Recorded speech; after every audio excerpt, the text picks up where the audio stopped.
Hi friends, this is Pastor Keith for Trinity Chapel. Welcome to another edition of Walking Through Westminster as we continue looking at the Westminster Shorter Catechism. Today we come to question 52, the last question in the Catechism on the second commandment, and that question asks, what are the reasons annexed to the second commandment? And the answer given, the reasons annexed to the second commandment are God's sovereignty over us, His propriety in us, and the zeal He has to His own worship.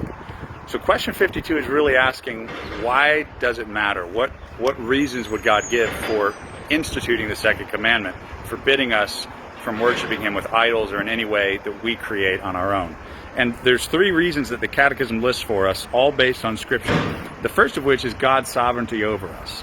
So in other words, because God is sovereign, we ought to just do what He says. So on some level, that's enough. God says, don't make idols, don't worship me in ways that I haven't commanded you in my word. And if we were asking, well, why shouldn't we do that, God? The first and foremost reason is because He's God. He's sovereign over us, and He has a right to dictate how we live and especially how we worship Him. The second they give is His propriety in us. And I had to actually look up what they probably mean by the word propriety there, because I didn't make sense of my modern idea of what that word meant.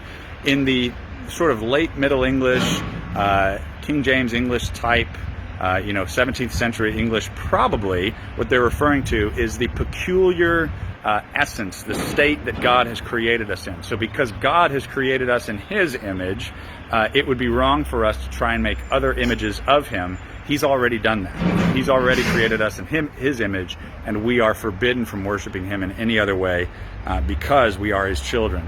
For example, if you looked at the scripture reference there for question 52, when it says His propriety in us, the scripture reference is Psalm 45, verse 11. He is thy Lord, and worship thou Him. So there's this idea that because God is God, and because of who we are as His creatures and as His sons and daughters by faith now, therefore we ought to obey the second commandment. And the final thing the final reason rather that the Catechism gives, annexed to the second commandment, is the zeal God has for His own worship. God is zealous that He would be worshipped rightly.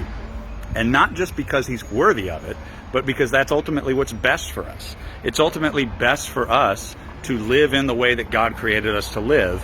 Otherwise we're just trying to fit, a square peg into a round hole. It just won't work. God has created us to live a certain way. God has created us to worship Him a certain way.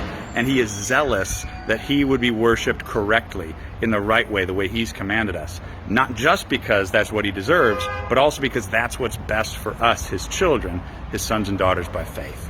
So that wraps up the questions on the second commandment. I hope they've been encouraging to you. Next week we'll jump into question 53 and begin looking at the third commandment. Until then, may God richly bless each one of you, and thank you for joining with me today.